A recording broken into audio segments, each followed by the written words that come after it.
Hi, Jeff Pagano here from Harpin On Rugby.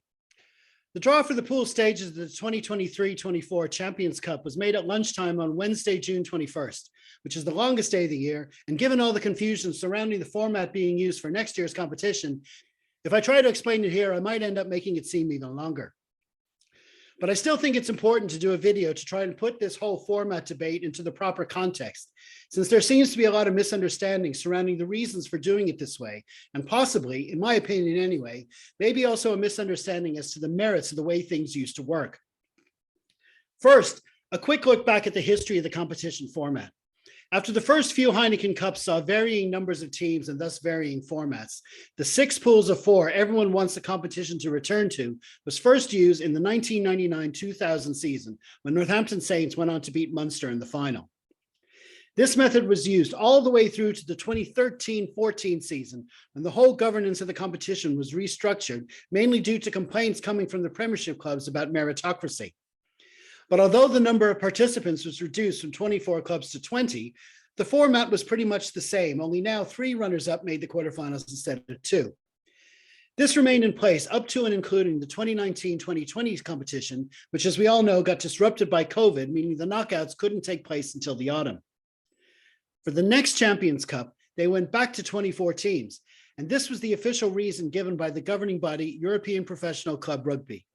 The decision to alter the formats for next season on an exceptional basis has been made against the backdrop of the COVID-19 public health crisis and its ongoing impact on the professional club game in Europe.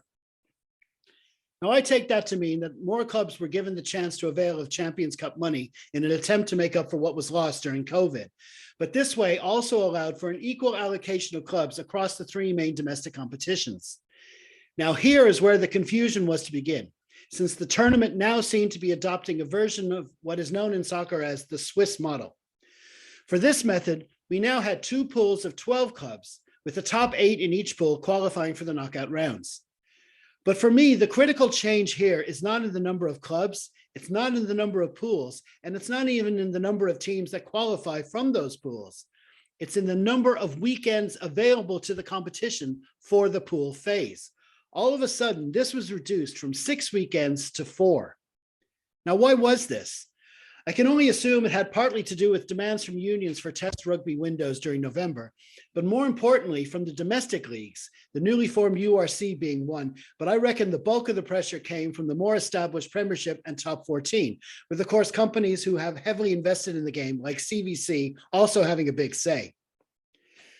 For me, the significance of this switch from 6 weekends to 4 cannot be ignored, and those who think the EPCR can just snap their fingers and switch back to the old pool method aren't fully aware of who exactly is doing the decision-making.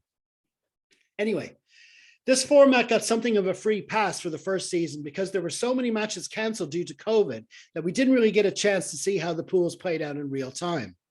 But the next 2 seasons were nothing short of a PR disaster.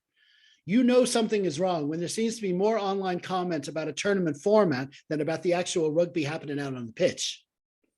And so the EPCR decided to listen and make a change for 2023-24. But again, it has to be pointed out that they still only had 4 weekends to work with. Plus, they seem determined to make sure teams from the same league won't face each other in the pool phase, which, to be fair, does make some sense as it avoids teams facing each other as many as 4 times over the course of a season. Which leaves us with the new format: 4 pools of 6 clubs, with 2 from each league in each pool, and everyone playing each other within the pool apart from the team from the same league. And they added one extra twist to the draw.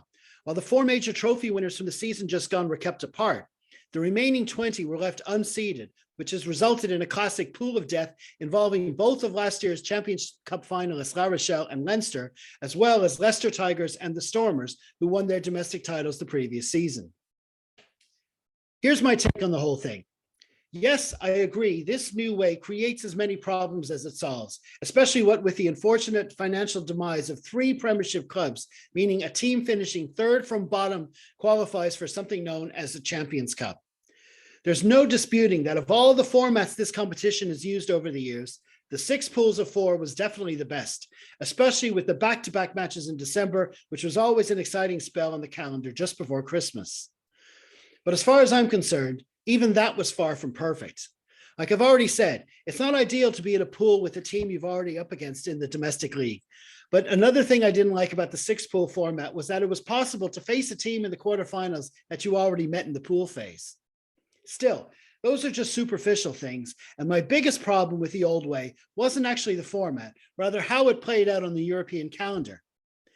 Imagine being coach of a team, knowing that once you've gotten your squad out of the pool phase of a major competition, the bulk of your best players would be taken from you to play in a completely different tournament, in a completely different team. And it's probably the most attritional tournament the sport has to offer.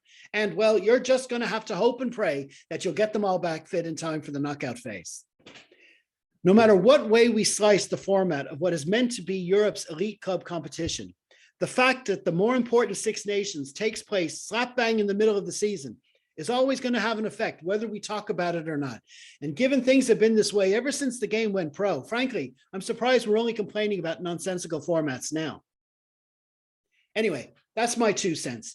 This weekend sees the Irish men's sevens looking to qualify for the Olympics, the Irish under-20s kicking off their World Championship campaign, and there's also the Super Rugby final. So we'll be covering all of that in our pod recording this Sunday evening. So please like, share, and subscribe to all our social media channels. And in the meantime, be sure to enjoy your rugby wherever you are. Stay safe, everyone. Slán.